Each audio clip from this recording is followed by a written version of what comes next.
തെലങ്കാനയിലെ ഹനുമകൊണ്ട ഡിസ്ട്രിക്റ്റിലെ കാശിപേട്ട് ഏരിയയിലായിരുന്നു 36 വയസ്സുള്ള ഡോക്ടർ സുമന്ത് റെഡ്ഡി എന്ന് പറയുന്ന ഒരാൾ ക്ലിനിക്ക് നടത്തി വന്നിരുന്നത്. ആളോട് അത്യാവശ്യം പോപ്പുലർ ആയിട്ടുള്ള ഒരു ഡോക്ടറായിരുന്നു. അപ്പോൾ ആളുടെ ക്ലിനിക്കിലോട്ട് ഒരുപാടധികം പേഷ്യൻസും മറ്റൊക്കെ വരാറുണ്ടായിരുന്നു. വളരെ കുറഞ്ഞ ഫീസുകളും മറ്റൊക്കെ ആയിരുന്നു ആൾ ചാർജ് ചെയ്തിരുന്നത്. അതുപോലെ തന്നെ വളരെ ഹെൽപ്ഫുൾ ആയിട്ടുള്ള ഒരു ഡോക്ടറായിരുന്നു. അതേപോലെ തന്നെ വളരെ ഫ്രണ്ട്ലി ആയിട്ടുള്ള ഒരു ഡോക്ടറായിരുന്നു. അതുപോലെ തന്നെ നാട്ടുകാർക്ക് എല്ലാവർക്കും ആളോട് വലിയ മതിപ്പുമായിരുന്നു. അന്ന് കൃത്യമായി പറഞ്ഞാൽ ജാനുവരി 20, 2025 രാത്രി തൻ്റെ ക്ലിനിക്കൊക്കെ അടച്ച് ഡോക്ടർ തൻ്റെ 2 വീലറിൽ വീട്ടിലോട്ട് പോവുമായിരുന്നു. ആ ഒരു സമയത്ത് അയാളെ 2 പേര് ഫോളോ ചെയ്യുന്നുണ്ടായിരുന്നു. അധികം ആളുകളൊന്നും ഇല്ലാത്ത സ്ഥലത്തെത്തിയപ്പോൾ അവർ ഇദ്ദേഹത്തിൻ്റെ വണ്ടിയെ ചേസ് ചെയ്ത് നിർത്തുകയായിരുന്നു. അതിനുശേഷം ഇയാളെ ആക്രമിക്കുകയായിരുന്നു. ഇയാൾ ഒച്ച വെക്കുന്നുണ്ടായിരുന്നു, എന്നാൽ ചുറ്റുപാടും ആളുകളൊന്നും തന്നെ ഉണ്ടായിരുന്നില്ല. അവസാനം അവരിലൊരാൾ ഒരു ഇരുമ്പ് വടിയെടുത്ത് അയാളുടെ തലക്കടിക്കുകയാണ്. അപ്പോഴത്തേനും കുറച്ച് ആളുകളൊക്കെ അങ്ങോട്ടെത്തി ഇയാളുടെ നിലവിളിയും അതേപോലെ തന്നെ റോഡിലൂടെ പോകുന്ന ആളുകളും എല്ലാവരും ഇങ്ങനെ ഓടിക്കൂടുകയാണ്. അതിനിടയിൽ ഈ ആക്രമികൾ 2 പേരും രക്ഷപ്പെട്ടു പോവുകയായിരുന്നു. ആളുകൾ നോക്കുമ്പോൾ ഇത് ഡോക്ടറാണ്. അപ്പോൾ ഉടനെ തന്നെ ആളുകൾ പോലീസിനെയും അതുപോലെ തന്നെ ആംബുലൻസിനെയും വിളിക്കുകയാണ്. ആംബുലൻസ് പെട്ടെന്ന് തന്നെ അങ്ങോട്ട് എത്തുകയാണ്. ഉടനെ തന്നെ വാരങ്ങളിലുള്ള MGM ഹോസ്പിറ്റലിലോട്ട് അദ്ദേഹത്തെ കൊണ്ടുപോവുകയും ചെയ്തു. അപ്പോൾ ഡോക്ടറിനെ പരിശോധിച്ച ഡോക്ടേഴ്സ് പറഞ്ഞത് എന്തായിരുന്നു എന്ന് വെച്ച് കഴിഞ്ഞിട്ടുണ്ടെന്നുണ്ടെങ്കിൽ അദ്ദേഹം രക്ഷപ്പെടാനുള്ള ചാൻസ് വളരെ കുറവാണെന്നുള്ളതാണ്. അതായത് അദ്ദേഹത്തിനേറ്റ പരിക്ക് അത്രയും ഭീകരമായിരുന്നു. അപ്പോഴതിന് വിവരമറിഞ്ഞ ഡോക്ടറുടെ ഭാര്യയായിട്ടുള്ള ഫിയോണയും അതുപോലെ തന്നെ ഡോക്ടറിൻ്റെ പാരൻസും എല്ലാവരും തന്നെ നേരെ ആ ഒരു ഹോസ്പിറ്റലിലോട്ട് എത്തുകയായിരുന്നു. അപ്പോൾ ഇത്ര ക്രൂരമായി ഈ ഒരു ഡോക്ടറെ ആരാണ് കൊലപ്പെടുത്തിയത്? അതിന് പിന്നിലുള്ള കാരണം എന്തായിരുന്നു? പോലീസുകാർ എങ്ങനെയൊക്കെയാണ് ഈ ഒരു കേസ് അന്വേഷിച്ചത്? ഇത്തരത്തിലുള്ള കാര്യങ്ങളൊക്കെയാണ് ഇന്നത്തെ വീഡിയോയിലൂടെ നമ്മൾ സംസാരിക്കാൻ പോകുന്നത്. Hello guys, welcome back to the channel. റിസിൻ ദിസ് സൈഡ്. പോലീസുകാർ അങ്ങനെ ഡോക്ടർ സുമന്തിൻ്റെ ഡീറ്റെയിൽസും കാര്യങ്ങളും എല്ലാം തന്നെ എടുക്കുകയാണ്. ഇദ്ദേഹത്തിന് വല്ല ശത്രുക്കളുണ്ടോ, അല്ലാന്നുണ്ടെങ്കിലും എന്തെങ്കിലും ഫൈനാൻഷ്യൽ ആയിട്ടുള്ള ട്രബിൾസും കാര്യങ്ങളുണ്ടോ, അങ്ങനെയുള്ള കാര്യങ്ങളൊക്കെ നോക്കുമ്പോൾ ഇയാളെല്ലാവർക്കും ഉപകാരമായിട്ടുള്ള ഒരു മനുഷ്യനാണ്. ആരുമായിട്ട് യാതൊരു പ്രശ്നവും ഇല്ല. ഫൈനാൻഷ്യലി നോക്കുകയെന്നുണ്ടെങ്കിലും വലിയ സീനുകളുള്ളതായിട്ട് ആർക്കും അറിയില്ല. അതുപോലെ തന്നെ എന്താ പറയുക, ശത്രുക്കൾ ഉണ്ടാകേണ്ട സാഹചര്യങ്ങളൊന്നും തന്നെ ആളുടെ ലൈഫിൽ ഉണ്ടായിട്ടുമില്ല. ആ ഒരു സമയത്ത് ഹോസ്പിറ്റലിൽ നിന്ന് പോലീസിന് റിപ്പോർട്ട് വരികയാണ് അദ്ദേഹം കോമ സ്റ്റേറ്റിലായിരുന്നു ഉണ്ടായിരുന്നത്. അതേപോലെ തന്നെ യാതൊരു ഇമ്പ്രൂവ്മെൻറ്റും ഇല്ല, രക്ഷപ്പെടാനുള്ള സാധ്യതയും കുറവാണ്.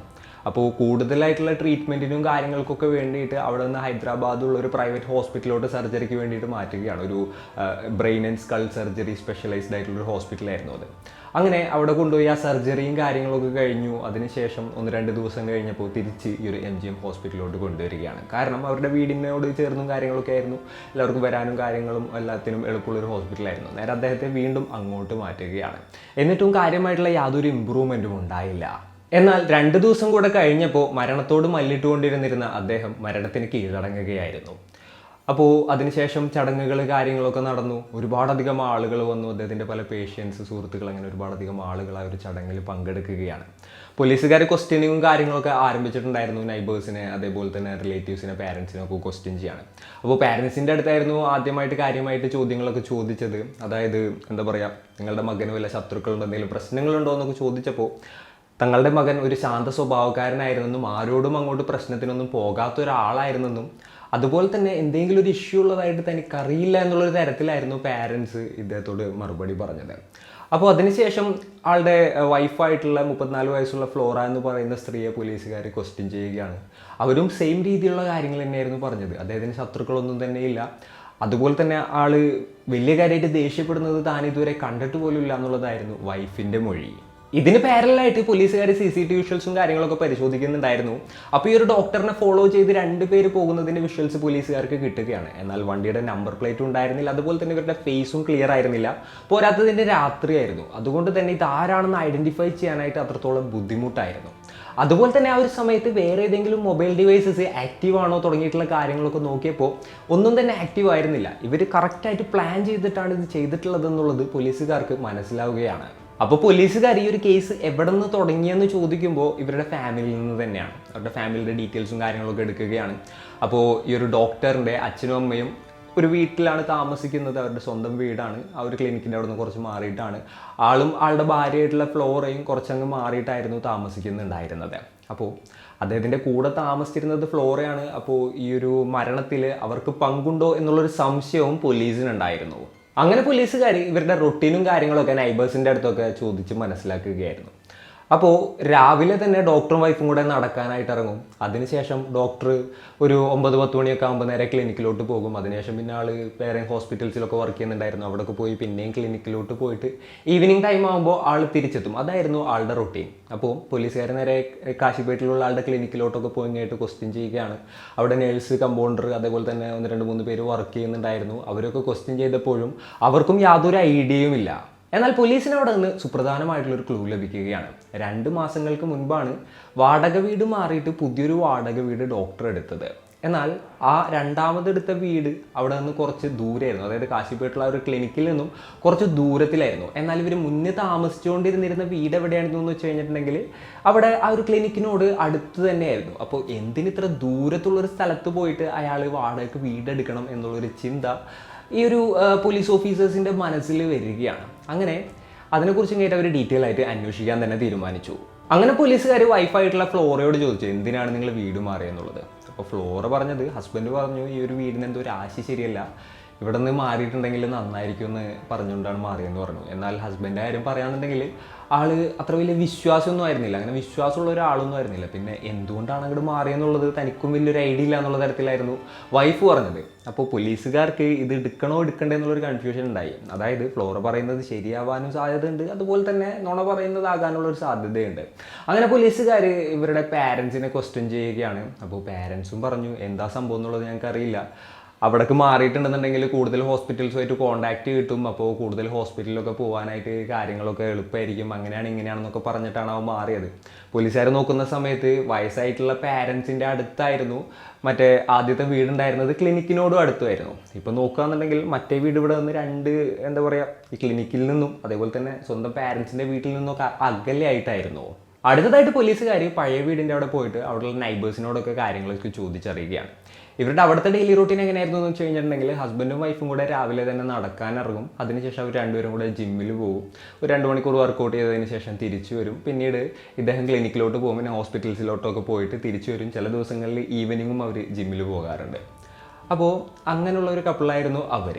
അപ്പോൾ പോലീസുകാർ ഈ ഒരു എന്താ പറയുക, അവരുടെ ഡെയിലി റൊട്ടീനും അതുപോലെ തന്നെ പുതിയ വീട്ടിലുള്ള ഡെയിലി റൊട്ടീനും കാര്യങ്ങളും കമ്പയർ ചെയ്ത് നോക്കുമ്പോൾ അതിൽ ഒരു കാര്യം മാത്രം ഡിഫറെൻ്റ് ആണ്. എന്താണെന്ന് വെച്ച് കഴിഞ്ഞിട്ടുണ്ടെങ്കിൽ പുതിയ വീട്ടിലെത്തിയിട്ട് അവർ ജിമ്മിൽ പോയിട്ടില്ല. ഏകദേശം 2 മാസം കഴിഞ്ഞു ഇതേപോലെ കൺസിസ്റ്റൻ്റ് ആയിട്ട് ജിമ്മിൽ പോകുന്ന ആളുകളാണെന്നുണ്ടെങ്കിൽ ഈ ഒരു 2 മാസത്തിനുള്ളിൽ അവിടെ അടുത്തുള്ളൊരു ജിമ്മിൽ ജോയിൻ ചെയ്തേനെ. അപ്പോൾ ജിമ്മും ഇവരും തമ്മിൽ എന്തെങ്കിലും ഇഷ്യൂ ഉണ്ടോ എന്നുള്ളൊരു രീതിയിൽ പോലീസിന് സംശയം തോന്നുകയായിരുന്നു. അപ്പോഴത്തേനും പോലീസിൻ്റെ സൈബർ ടീം ഫ്ലോറയുടെ ചാറ്റ് ഹിസ്റ്ററിയും അതുപോലെ തന്നെ കോൾ ഡീറ്റെയിൽസും കാര്യങ്ങളെല്ലാം തന്നെ ട്രാക്ക് ചെയ്തിട്ടുണ്ടായിരുന്നു. അതിൽ നോക്കുന്ന സമയത്താണ് പോലീസിന് ഞെട്ടിക്കുന്നൊരു കാര്യം മനസ്സിലാക്കാനായിട്ട് സാധിച്ചത്. ഫ്ലോറ സ്ഥിരമായിട്ടൊരു നമ്പറിലോട്ട് കോൺടാക്റ്റും കാര്യങ്ങളൊക്കെ ചെയ്യാറുണ്ടായിരുന്നു, അതുപോലെ തന്നെ മെസ്സേജൊക്കെ അയക്കാറുണ്ടായിരുന്നു. ആ ഒരു മെസ്സേജും കാര്യങ്ങളൊക്കെ കണ്ടാൽ തന്നെ അറിയാം അവർ തമ്മിൽ അഫെയറും കാര്യങ്ങളൊക്കെ ഉണ്ട് എന്നുള്ളത്. അത് ആരായിരുന്നു എന്ന് നോക്കുമ്പോൾ പഴയ ജിമ്മിലെ ട്രെയിനറായിരുന്നു. അപ്പോൾ ഭാര്യയായിട്ടുള്ള ഫ്ലോറയും അതുപോലെ തന്നെ ജിം ട്രെയിനറായിട്ടുള്ള കാമുകനും കൂടെ ചേർന്നിട്ടാണോ ഇദ്ദേഹത്തെ കൊലപ്പെടുത്തിയെന്നുള്ളൊരു സംശയം പോലീസിന് ഉണ്ടാവുകയാണ്. ഈ സംശയത്തിൻ്റെ ഒക്കെ അടിസ്ഥാനത്തിൽ ഫ്ലോറയെ കസ്റ്റഡിയിലെടുത്ത് ക്വസ്റ്റ്യൻ ചെയ്യുകയും ചെയ്തു. എന്നാൽ ആദ്യ സമയത്ത് ഇവരൊന്നും തന്നെ സമ്മതിച്ചില്ല, ഇല്ല അങ്ങനെ ഇങ്ങനെയൊക്കെ പറഞ്ഞു. എന്നാൽ ഇവരുടെ ചാറ്റും അതുപോലെ തന്നെ കോളും കാര്യങ്ങളൊക്കെ കാണിച്ചു കൊടുത്തിട്ട് പോലീസുകാർ ഏറെക്കുറെ ഞങ്ങൾക്ക് എന്താണെന്നുള്ളത് മനസ്സിലായി, സത്യം പറയുന്നതാണ് നല്ലതെന്നൊക്കെ പറഞ്ഞു. അതേപോലെ തന്നെ ഇപ്പോൾ നീ ഞങ്ങളുടെ കാര്യങ്ങൾ പറഞ്ഞില്ല എന്നുണ്ടെന്നുണ്ടെങ്കിൽ ആ ജിം ട്രെയിനറെ ഞങ്ങൾ പൊക്കും, അതേപോലെ തന്നെ ആ കൂടെ ഉണ്ടായിരുന്ന 2ാമത്തെ ആളെ ഞങ്ങൾ നോക്കി വരികയാണ്, ജിം ട്രെയിനർ കിട്ടിയിട്ടുണ്ടെങ്കിൽ ആളെയും കിട്ടും, അതുപോലെ തന്നെ നിങ്ങളുടെ പാരൻസ് എല്ലാവരും അറിയും, നാട്ടുകാരെല്ലാവരും അറിയും, ആകെ പ്രശ്നമാവും, സത്യം പറയുന്നതാണ് നല്ലത്, അങ്ങനെയുള്ള കാര്യങ്ങളൊക്കെ തന്നെ പറഞ്ഞു. ഒരുപാട് നേരത്തെ സ്ട്രഗിളിന് ശേഷം ഫ്ലോറ നടന്ന കാര്യങ്ങളെല്ലാം തന്നെ പറയുകയാണ്. അവരാദ്യം സമ്മതിച്ചൊരു കാര്യം എന്തായിരുന്നു എന്ന് വെച്ച് കഴിഞ്ഞിട്ടുണ്ടെങ്കിൽ താനും ആ ഒരു ജിം ട്രെയിനറും തമ്മിലൊരു അഫെയർ ഉണ്ട് എന്നുള്ളതായിരുന്നു. അതേപോലെ തന്നെ തങ്ങൾ 2 പേരും കൂടെ ചേർന്നിട്ടാണ് അത്തരത്തിലുള്ളൊരു കൊലപാതകം നടത്തിയതെന്നും ഫ്ലോറ സമ്മതിക്കുകയുണ്ടായി. ഡോക്ടറായിട്ടുള്ള തൻ്റെ ഭർത്താവിനെ കൊന്നു കഴിഞ്ഞിട്ടുണ്ടെന്നുണ്ടെങ്കിൽ ആളുടെ സ്വത്ത് മുഴുവൻ തനിക്ക് കിട്ടുമെന്നും ആ ഒരു സ്വത്ത് വെച്ചിട്ട് ജിം ട്രെയിനറുടെ കൂടെ അടിച്ചു പൊളിച്ച് ജീവിക്കാമെന്നൊക്കെ ഉള്ളതായിരുന്നു ഇവരുടെ ഒരു പ്ലാൻ. അതുപോലെ തന്നെ ഈ ഒരു കൊലപാതകം നടത്തുന്നതിന് വേണ്ടിയിട്ട് അവർ ലക്ഷക്കണക്കിന് രൂപ ചിലവാക്കിയിട്ടുണ്ടായിരുന്നു. അപ്പോൾ ഇത്തരത്തിലുള്ള പൈസ ചിലവാക്കണമെന്നുണ്ടെങ്കിൽ ഏതെങ്കിലും ഒരു കോൺട്രാക്ട് കില്ലറെ ഹയർ ചെയ്തിട്ടുണ്ടാവും, ഇല്ലാന്നൊരു ഒരു കൊട്ടേഷൻ സംഘത്തിലുള്ള ആരെങ്കിലും അങ്ങനെയുള്ള ആരെങ്കിലും ഒക്കെ ആണോ എന്നുള്ളൊരു രീതിയിൽ പോലീസുകാരിങ്ങനെ അന്വേഷിക്കുകയായിരുന്നു. അപ്പോഴാണ് പോലീസിന് ഞെട്ടിക്കുന്ന വേറൊരു കാര്യം മനസ്സിലാക്കാനായിട്ട് സാധിച്ചത്. അതെന്തായിരുന്നു എന്ന് വെച്ച് കഴിഞ്ഞിട്ടുണ്ടെന്നുണ്ടെങ്കിൽ ഈ പൈസ വാങ്ങിയത് ശരിക്കും ഒരു കോൺട്രാക്ട് കില്ലറായിട്ട് വർക്ക് ചെയ്യുന്ന ഒരാളൊന്നുമല്ല, അതേ സംസ്ഥാനത്തിലുള്ള അതേ ജില്ലയിലുള്ള ഒരു പോലീസ് ഉദ്യോഗസ്ഥനായിരുന്നു, ഒരു ഹെഡ് കോൺസ്റ്റബിൾ ആയിരുന്നു ഇവരുടെ കൂടെ സഹായിയായിട്ടുണ്ടായത്. ഈ ഒരു പോലീസുകാരൻ്റെ പ്ലാൻ പ്രകാരമായിരുന്നു കാര്യങ്ങളെല്ലാം തന്നെ നടത്തിയത്. അതായത് മുഖം മറച്ചത്, വണ്ടിയുടെ നമ്പർ പ്ലേറ്റ് കളഞ്ഞത്, പിന്നെ ആളില്ലാത്ത സ്ഥലത്ത് അറ്റാക്ക് ചെയ്തത്, അങ്ങനെയുള്ള എല്ലാ കാര്യങ്ങളും. അപ്പോൾ ഇങ്ങനെ ഒരു ക്രൈം ചെയ്ത് കഴിഞ്ഞിട്ടുണ്ടെന്നുണ്ടെങ്കിൽ എങ്ങനെ എസ്കേപ്പ് ആവണം എന്നുള്ളതിനെ കുറിച്ചിട്ട് ഏകദേശം ഒരു ഐഡിയ ആൾക്ക് ഉണ്ടായിരുന്നു. ആളൊരു പോലീസ് ഉദ്യോഗസ്ഥനായിരുന്നല്ലോ, അപ്പോൾ പോലീസുകാർ എങ്ങനെയൊക്കെയാണ് കേസുകൾ സ്റ്റാർട്ടിങ്ങിലൊക്കെ അന്വേഷിക്കുക എന്നുള്ളതൊക്കെ ആൾക്കറിയായിരുന്നു. അതുകൊണ്ട് തന്നെ അതെങ്ങനെ ടാക്കിൾ ചെയ്യുക എന്നുള്ളതിനെ കുറിച്ചൊരു ഐഡിയ ഉണ്ടായിരുന്നു എന്നായിരുന്നു ആൾ വിശ്വസിച്ചിട്ടുണ്ടായിരുന്നത്. അങ്ങനെയാണ് ഇയാൾ ഇവരെ ഹെൽപ്പ് ചെയ്യാൻ നേട്ടത്. കാരണം ഇവർ രണ്ടുപേരും തമ്മിലുള്ളൊരു ബന്ധം നോക്കുകയാണെന്നുണ്ടെങ്കിൽ ഇവർ രണ്ടുപേരും സുഹൃത്തുക്കളാണ്. ഇയാളുടെ ജിം ട്രെയിനറാണ് ഈ പറയപ്പെട്ട ആൾ. അപ്പോൾ ഇവർ രണ്ടുപേരും ആ ഒരു ജിമ്മിൽ വെച്ചിട്ടായിരുന്നു സുഹൃത്തുക്കളായത്. ഈ ഒരു ഓപ്പർച്യൂണിറ്റി കണ്ടപ്പോൾ ആളത് ക്യാഷ് ആക്കാനായിട്ട് തീരുമാനിക്കുകയാണ്. പിന്നെ എന്തെങ്കിലും പറ്റിയിട്ടുണ്ടെന്നുണ്ടെന്നുണ്ടെങ്കിലും കുറച്ച് കാശ് കയ്യിലുണ്ടാവുമല്ലോ എന്നുള്ളൊരു പ്ലാനായിരുന്നു ആൾക്ക് ഉണ്ടായിരുന്നത്. കാര്യങ്ങളൊക്കെ അറിഞ്ഞ പോലീസുകാർ ബാക്കിയുള്ള രണ്ടുപേരെയും കൂടെ അറസ്റ്റ് ചെയ്യുകയായിരുന്നു. എന്നിട്ട് അവരെ ബാക്കി എന്താ പറയുക അവരെ സെപ്പറേറ്റ് ആയിട്ട് ക്വസ്റ്റ്യൻ ചെയ്തപ്പോൾ അവർ രണ്ടുപേരും സമ്മതിച്ചൊന്നുമില്ല. പിന്നീട് നോക്കുകയാണെന്നുണ്ടെന്നുണ്ടെങ്കിൽ ഇവരെ മൂന്നുപേരെ ഇരുത്തി ക്വസ്റ്റ്യൻ ചെയ്യാണ്. ആദ്യം ഈ ഒരു ഇതിൽ എല്ലാവരെയും ക്വസ്റ്റ്യൻ ചെയ്തപ്പോൾ സമ്മതിച്ചത് ആളുടെ വൈഫായിട്ടുള്ള ഫ്ലോറ തന്നെയാണ്. അതിനുശേഷമാണ് ബാക്കിയുള്ള ആളുകൾക്ക് സമ്മതിക്കാതെ നിവൃത്തിയില്ല എന്നുള്ളൊരു സിറ്റുവേഷനിലോട്ട് കാര്യങ്ങൾ എത്തിയത്. അങ്ങനെ പോലീസുകാർ ഡീറ്റെയിൽ ആയിട്ട് ക്വസ്റ്റ്യൻ ചെയ്തപ്പോഴാണ് യഥാർത്ഥത്തിൽ എന്തൊക്കെയാണ് ഇവരുടെ ലൈഫിൽ നടന്നതെന്നുള്ളത് ഫുള്ളായിട്ട് മനസ്സിലാകുന്നത്. ഈ ഒരു ഫ്ലോറ വീട്ടിൽ തന്നെ ഇരിക്കുകയായിരുന്നു. ഫുഡ് ഉണ്ടാക്കുക, കഴിക്കുക, അങ്ങനെ പ്രത്യേകിച്ച് വർക്കൗട്ടോ കാര്യങ്ങളൊന്നും തന്നെ ചെയ്യാറുണ്ടായിരുന്നില്ല. ഡോക്ടറാണെന്നുണ്ടെങ്കിൽ എന്നും രാവിലെ നടക്കാൻ പോകും, അതിനുശേഷം ജിമ്മിൽ പോകും, അതിനുശേഷം ക്ലിനിക്കിൽ പോകും. അങ്ങനെയായിരുന്നു ആളുടെ ഒരു റൊട്ടീൻ. അപ്പോൾ ഫ്ലോറയുടെ തടി ഇങ്ങനെ കൂടി വന്നു. അതിൻ്റെ ഇടയ്ക്ക് ചെക്കപ്പും കാര്യങ്ങളൊക്കെ ചെയ്ത ടൈമിൽ കൊളസ്ട്രോളൊക്കെ ഇച്ചിരി കൂടിയിട്ടുണ്ടായിരുന്നു. അതേപോലെ തന്നെ എന്താ പറയുക ഹെൽത്തിന് കുറച്ച് ഇഷ്യൂസും കാര്യങ്ങളൊക്കെ ഇങ്ങനെ തുടങ്ങുന്നുണ്ടായിരുന്നു. അപ്പോൾ ഡോക്ടർ പറഞ്ഞു, ഇങ്ങനെ നീ പോവാന്നുണ്ടെങ്കിൽ നിൻ്റെ ഹെൽത്ത് എന്താ പറയുക വീക്കാവാനുള്ള സാധ്യത വളരെ കൂടുതലാണ്. നീ എൻ്റെ കൂടെ രാവിലെ നടക്കാൻ ഇറങ്ങി, അതേപോലെ തന്നെ ഞാൻ പോകുന്ന ജിമ്മിൽ നീ വായോ, അങ്ങനെയാണെന്നുണ്ടെന്നുണ്ടെങ്കിൽ ഇതൊക്കെ സെറ്റാവുമെന്ന് പറഞ്ഞു. അങ്ങനെയാണ് ഫ്ലോറ ഇദ്ദേഹത്തിൻ്റെ കൂടെ രാവിലെ നടക്കാൻ പോകുന്നതും അതുപോലെ തന്നെ ആ ഒരു ജിമ്മിൽ ജോയിൻ ചെയ്യുന്നതും. ആ ജിമ്മിലെ ട്രെയിനറായിരുന്നു സാമുവൽ എന്ന് പറയുന്ന ഒരാൾ. അപ്പോൾ ഈ ഒരു ഫ്ലോറയെ കണ്ടപ്പോൾ തന്നെ ആൾക്ക് ചെറുതായിട്ടൊരു സ്പാർക്ക് അടിക്കുകയാണ്. ഡോക്ടറുടെ വൈഫാണ്, കാണാനും കൊള്ളാം. അങ്ങനെ ആൾ കൂടുതൽ അറ്റൻഷൻ കൊടുക്കാനായിട്ട് തുടങ്ങി. അതേപോലെ തന്നെ ആ ഒരു സ്ത്രീയോട് നല്ല രീതിയിൽ സംസാരിക്കാനൊക്കെ തുടങ്ങി. അങ്ങനെ 1-2 മാസമൊക്കെ കഴിഞ്ഞു. അപ്പോൾ അതിനുശേഷം എന്താ പറയുക ചെറിയ രീതിയിൽ അവിടെ നിന്നും നല്ല രീതിയിലുള്ളൊരു പ്രതികരണം ആയതുകൊണ്ട് തന്നെ കൂടുതലായിട്ട് ആൾ തൊടാനും പിടിക്കാനൊക്കെ തുടങ്ങി. ഫ്ലോറെ കാണുന്നുണ്ടെങ്കിൽ ജിം ട്രെയിനറുടെ ഉദ്ദേശവും കാര്യങ്ങളെല്ലാം തന്നെ മനസ്സിലാവുകയാണ്. അപ്പോൾ ആൾ കാണാനും ഹാൻഡ്സും ആണ്. അതുകൊണ്ട് തന്നെ എന്താ പറയുക ആളുമായിട്ടൊരു റിലേഷൻഷിപ്പ് കീപ്പ് ചെയ്യാന്നുള്ളൊരു ചിന്തയിലോട്ട് ഈ ഒരു സ്ത്രീ പോവുകയാണ്. അതിനുശേഷം അവർ എന്താ പറയുക ടൈമും കാര്യങ്ങളൊക്കെ ഒന്ന് മാറ്റണമല്ലോ. ഇല്ലാന്നുണ്ടെങ്കിൽ ഭർത്താവ് പോകുന്ന അതേ ടൈമിലാണ് ഇവർ പോകുന്നത്. അപ്പോൾ ഇവർക്ക് ഉദ്ദേശിച്ച കാര്യങ്ങളൊന്നും തന്നെ നടക്കുന്നില്ല. സോ അവർ ഭർത്താവിനോടൊരു കാര്യം പറയാണ്. അതായത് ഞാൻ എന്തിനാണ് എന്നും രാവിലെ തന്നെ എഴുന്നേറ്റ് നിങ്ങളുടെ കൂടെ നടക്കാനും ജിമ്മിലേക്കൊക്കെ വരുന്നത്? ഞാൻ കുറച്ച് നേരം കൂടെ കഴിഞ്ഞിട്ട് നിങ്ങൾ എന്താ പറയുക ക്ലിനിക്കിലേക്ക് പോയതിന് ശേഷം പൊക്കോളാം, എനിക്ക് പ്രത്യേകിച്ച് വേറെ പണിയൊന്നുമില്ലല്ലോ എന്ന് പറഞ്ഞു. ഡോക്ടർക്കും അത് വലിയൊരു കാര്യമായിട്ട് തോന്നിയില്ല. ഡോക്ടർ ഓക്കെ പറഞ്ഞു. അങ്ങനെ ഇവർ എന്താ ചെയ്തതെന്ന് വെച്ച് കഴിഞ്ഞിട്ടുണ്ടെങ്കിൽ പിറ്റേ ദിവസം തുടങ്ങിയിട്ട് ഡോക്ടർ പോയതിന് ശേഷം ഇതേപോലെ ജിമ്മിലോട്ട് പോവുകയാണ്. ജിമ്മിൽ നിങ്ങൾക്ക് എല്ലാവർക്കും അറിയാം, ഒരു 9-10 മണി ടൈമൊക്കെ കഴിഞ്ഞ് പോയിട്ടുണ്ടെന്നുണ്ടെങ്കിൽ അധികം ആളുകളൊന്നും ഉണ്ടാവില്ല, വളരെ ലെസ് ക്രൗഡഡ് ആയിരിക്കും. അത് അവർക്ക് നല്ലൊരു അവസരമായി. അതിനുശേഷം അവർ ഫോൺ നമ്പറും കാര്യങ്ങളെല്ലാം തന്നെ എക്സ്ചേഞ്ച് ചെയ്യുകയാണ്. പിന്നീട് ചാറ്റായി, ടെക്സ്റ്റായി, കോളായി, അതേപോലെ തന്നെ എന്താ പറയുക അവരൊക്കെ ഇടയിൽ ഒരു ഇല്ലിസിറ്റ് റിലേഷൻഷിപ്പ് ഉടലെടുക്കുകയാണ്. പിന്നീട് ജിമ്മിലെ എന്താ പറയുക ഡ്രസ് ചേഞ്ചിങ് റൂമിൽ വെച്ചിട്ടായിരുന്നു ഇവർ തമ്മിലുള്ള രഹസ്യ നിമിഷങ്ങളെല്ലാം തന്നെ അവർ കൈമാറിയിരുന്നത്. ജിമ്മിൻ്റെ ഉള്ളിൽ ഇങ്ങനെയുള്ള കാര്യങ്ങളൊക്കെ നടക്കുന്നുണ്ട് എന്നുള്ളത് ആരും തന്നെ അറിഞ്ഞിട്ടുണ്ടായിരുന്നില്ല. കുറേ വൈകിയാണ് ഹസ്ബൻഡായിട്ടുള്ള ഡോക്ടർ ഇതിനെക്കുറിച്ച് അറിയുന്നത്. അതായത് ആളുടെ ഭാര്യയുടെ ഫോൺ ഇങ്ങനെ കാഷ്വലായിട്ട് എടുത്ത് നോക്കുന്നതിൻ്റെ ഇടയിൽ ഇവരുടെ പ്രൈവറ്റ് ആയിട്ടുള്ള ഫോട്ടോസും വീഡിയോസും അതുപോലെ തന്നെ അവർ ആ ഒരു ഡ്രസ്സിങ് റൂമിൽ കാട്ടിക്കൂട്ടിയ കാര്യങ്ങളൊക്കെ വീഡിയോ എടുത്ത് വെച്ചേക്കുന്നതൊക്കെ കാണുന്നത്.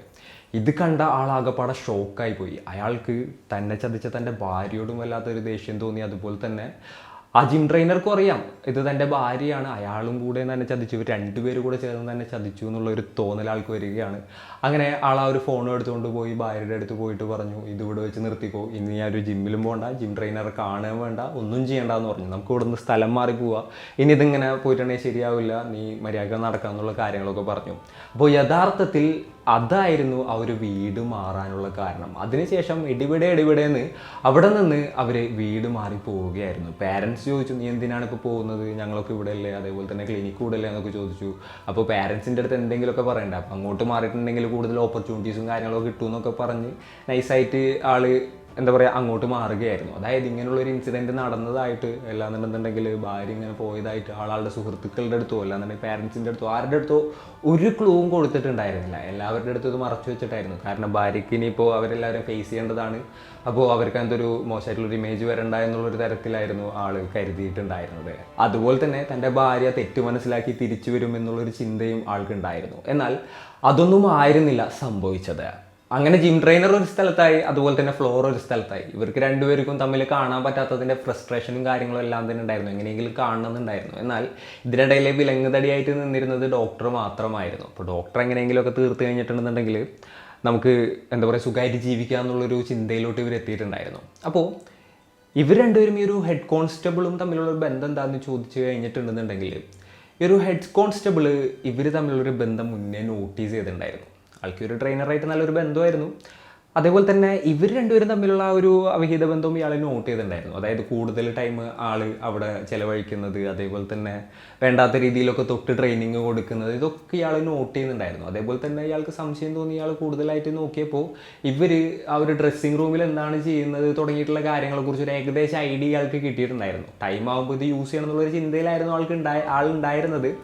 അങ്ങനെ ഇരിക്കുന്ന ആ ഒരു ടൈമിലാണ് ഇയാളുമായിട്ട് സംസാരിക്കുന്നത്, ജിം ട്രെയിനറും ഈ ഒരു കോൺസ്റ്റബിളും തമ്മിൽ സംസാരിക്കുന്നതും, അതേപോലെ തന്നെ അതിൻ്റെ ഇടയിൽ ആ ഒരു സ്ത്രീയുടെ കാര്യം വരുന്നതും, ഡോക്ടറാണ് ഇടയിൽ നിൽക്കുന്നത് തുടങ്ങിയിട്ടുള്ള കാര്യങ്ങൾ പറയുന്നതും, അതുപോലെ തന്നെ എന്താ പറയുക എങ്ങനെയെങ്കിലുമൊക്കെ കാര്യങ്ങൾ സെറ്റാകണം എന്ന് പറഞ്ഞപ്പോഴാണ് ഈ ഒരു കോൺസ്റ്റബിൾ ഇതെങ്ങനെ ക്യാഷ് ചെയ്യാമെന്ന് ചിന്തിച്ചിട്ട് ഇവരുടെ കൂടെ കൂടുന്നത്. അപ്പോൾ ആളെ ഹെൽപ്പ് ചെയ്യാൻ നേറ്റു. അതേപോലെ തന്നെ ഇയാളെ കൊന്നുകളഞ്ഞിട്ടുണ്ടെന്നുണ്ടെങ്കിൽ നിങ്ങളുടെ പ്രശ്നങ്ങളെല്ലാം തീരുമെന്നുള്ള കാര്യങ്ങളൊക്കെ എന്താ പറയുക സെറ്റാക്കി. അതേപോലെ തന്നെ നിങ്ങളിത് എക്സ്പീരിയൻസോ കാര്യങ്ങളോ ഇതിനെക്കുറിച്ച് ഒന്നും അറിയാത്ത ഒരാളാണ്. അപ്പോൾ നിങ്ങൾ ചെയ്ത് കഴിഞ്ഞാൽ പെട്ടെന്ന് പോലീസിൻ്റെ കയ്യിൽ പെടാനുള്ള സാധ്യതയുണ്ട്. എനിക്കാണെന്നുണ്ടെങ്കിൽ ഒരുപാടധികം ക്രൈം സീൻസും കാര്യങ്ങളൊക്കെ കണ്ട എക്സ്പീരിയൻസ് ഉണ്ട്. അതുകൊണ്ട് തന്നെ എനിക്ക് രക്ഷപ്പെടേണ്ടത് എങ്ങനെയാണെന്നുള്ളതിൻ്റെ ലൂപ്പ് ഹോൾസൊക്കെ അറിയാം. അപ്പോൾ നമുക്ക് അങ്ങനെ കാര്യങ്ങളൊക്കെ പ്ലാൻ ചെയ്യാമെന്നൊക്കെ പറഞ്ഞു. അതിന് പൈസ ചിലവുണ്ടെന്ന് പറഞ്ഞു. അങ്ങനെ ഒരു 2 ലക്ഷം രൂപ ഈ ഒരു ഫ്ലോറ ഈ ജിം ട്രെയിനർ കൊടുക്കുകയാണ്. അയാളാണെന്നുണ്ടെങ്കിൽ അത് ഈ ഒരു പോലീസ് ഉദ്യോഗസ്ഥനും കൊടുക്കുകയായിരുന്നു. ഇതൊന്ന് കഴിഞ്ഞ് കിട്ടിയിട്ട് വേണം തങ്ങളുടെ റിലേഷൻഷിപ്പ് മുന്നുണ്ടായിരുന്ന പോലെ മുന്നോട്ട് കൊണ്ടുപോകാൻ എന്നുള്ള ചിന്തയായിരുന്നു ഇവർക്ക് രണ്ടുപേർക്കും ഉണ്ടായിരുന്നത്. അതുപോലെ തന്നെ ഡോക്ടർ മരിച്ചു കഴിഞ്ഞിട്ടുണ്ടെങ്കിൽ ഡോക്ടറുടെ സ്വത്തുക്കളെല്ലാം തന്നെ കിട്ടും. അതേപോലെ തന്നെ ഒരു ക്ലിനിക്കും കിട്ടും. ക്ലിനിക്ക് കിട്ടുന്ന ടൈമിൽ അവിടെ വേറൊരു ഡോക്ടറെ വെച്ച് റൺ ചെയ്ത് കഴിഞ്ഞിട്ടുണ്ടെന്നുണ്ടെങ്കിൽ ഓൾറെഡി കുറേ പേഷ്യൻസൊക്കെ വരുന്നതാണ്. സോ ഇനി എന്തായാലും പേഷ്യൻസും കാര്യങ്ങളൊക്കെ ഉണ്ടാവും. അപ്പോൾ അതിൽ നിന്നൊരു ഇൻകം കിട്ടും. ഇങ്ങനെയുള്ള കാര്യങ്ങളെല്ലാം തന്നെ ഇവർ പ്ലാൻ ചെയ്ത് വെച്ചിട്ടുണ്ടായിരുന്നു. അങ്ങനെ ഇവർ രണ്ടുപേരും ഫോണിലൂടെ കാര്യങ്ങളെല്ലാം തന്നെ പ്ലാൻ ചെയ്യുകയാണ്. അതിനുശേഷം പൈസ പോലീസുകാരന് കൊടുത്തു. ആളുകൊണ്ട് വലിയ കാര്യമായിട്ട് പേടിക്കാനൊന്നുമില്ല. അപ്പോൾ ഇവരങ്ങനെ ഈ ഒരു ഡോക്ടറിൻ്റെ കംപ്ലീറ്റ് എക്സാക്റ്റ് റൊട്ടീനും കാര്യങ്ങളൊക്കെ ഇങ്ങനെ നോട്ട് ചെയ്ത് വെക്കുകയാണ്. അതായത് ഏത് ടൈമിലാണ് ആൾ വീട്ടിൽ നിന്ന് ഇറങ്ങുന്നത്, ഏത് ടൈമിൽ ഏത് ക്ലിനിക്കിലോട്ട് പോകുന്നു, അതിനുശേഷം എവിടെ നിന്ന് എങ്ങോട്ട് പോകുന്നു, അങ്ങനെയൊക്കെ നോക്കിയപ്പോൾ ഈവനിങ് ടൈമിൽ ആൾ ക്ലിനിക്ക് അടച്ച് വീട്ടിലോട്ട് പോകുന്ന വഴി അധികം ആൾക്കാർ വരാത്തൊരു ഏരിയ ഉണ്ട്. അവിടെ വെച്ച് അറ്റാക്ക് ചെയ്ത് കഴിഞ്ഞിട്ടുണ്ടെന്നുണ്ടെങ്കിൽ വലിയ സീൻ ഉണ്ടാകില്ല എന്നുള്ളത് ഇവർ മനസ്സിലാക്കുകയാണ്. അങ്ങനെയാണ് നമ്പർ പ്ലേറ്റ് ഇല്ലാത്തൊരു വണ്ടിയും അതുപോലെ തന്നെ മുഖമൊക്കെ മറച്ചിങ്ങായിട്ട് ഇവർ ആളുടെ പിന്നാലെ പോകുന്നത്. പോലീസുകാർ ആദ്യം തന്നെ നോക്കുന്നൊരു കാര്യം CCTV ആയിരിക്കും. അപ്പോൾ CCTVയിൽ വണ്ടിയുടെ രജിസ്ട്രേഷനും ഇല്ല, അതേപോലെ തന്നെ ഫേസും ഇല്ല എന്നുണ്ടെന്നുണ്ടെങ്കിൽ അതുകൊണ്ട് വലിയ കാര്യമൊന്നുമില്ല. പിന്നെ അടുത്തതായിട്ട് ഫോണിൻ്റെ വല്ല സിഗ്നലോ കാര്യങ്ങളോ കോളോ അങ്ങനെയുള്ള എന്തെങ്കിലുമൊക്കെ നടന്നിട്ടുണ്ടെന്നുണ്ടെങ്കിലും സംശയിക്കപ്പെടാനും അതുപോലെ തന്നെ പിടിക്കപ്പെടാനുള്ള സാധ്യതകൾ കൂടുതലാണ്. സോ അവരുടെ ഒരു ഫോണും കാര്യങ്ങളൊക്കെ എന്താ പറയുക ഓഫ് ചെയ്ത് വെച്ചിട്ടൊക്കെ ആയിരുന്നു ഉണ്ടാവാൻ പോയിട്ടുണ്ടായിരുന്നത്. അതുകൊണ്ടാണ് അവിടെ വേറെ സിഗ്നലും കാര്യങ്ങളൊന്നും ഇല്ലാണ്ടിരുന്നിരുന്നത്. എന്നാലും പോലീസുകാർ എന്താ പറയുക ബാക്കിയുള്ള കാര്യങ്ങളൊക്കെ ചകഞ്ഞെടുക്കുമെന്നുള്ള കാര്യങ്ങളൊന്നും ഈ ഒരു ഹെഡ് കോൺസ്റ്റബിൾ ആ സമയത്ത് ചിന്തിച്ചിട്ടുണ്ടായിരുന്നിട്ടുണ്ടാകില്ല. അങ്ങനെ പോലീസുകാർ ഹെഡ് കോൺസ്റ്റബിൾ ആയിട്ടുള്ള രാജ്കുമാർ എന്ന് പറയുന്ന ആളെയും അതുപോലെ തന്നെ ജിം ട്രെയിനർ ആയിട്ടുള്ള സാമുവലിനെയും അതുപോലെ തന്നെ ഫ്ലോറ എന്ന് പറയുന്ന ഈ ഒരു മരിച്ച ഡോക്ടറുടെ ഭാര്യയെയും അറസ്റ്റ് ചെയ്യുകയാണ്. ഇവരിപ്പോൾ ജയിലിലാണുള്ളത്. കേസാണെന്നുണ്ടെങ്കിൽ നടന്നുകൊണ്ടിരിക്കുകയുമാണ്. അപ്പോൾ ഇന്നത്തെ ഒരു വീഡിയോ കേട്ടപ്പോൾ നിങ്ങൾക്ക് എന്താണ് തോന്നിയത്? നിങ്ങളുടെ തോട്ട്സും മറ്റും എന്തൊക്കെയാണെന്നുണ്ടെങ്കിൽ താഴെ കമൻറ്റിൽ രേഖപ്പെടുത്താനായിട്ട് ശ്രമിക്കുക. അപ്പോൾ ഇന്നത്തെ ഈ ഒരു വീഡിയോയിൽ ഇത്രയ്ക്ക് തന്നെ പറയാനുള്ളൂ. And it's me signing off. Peace. Stay peaceful guys. Stay safe.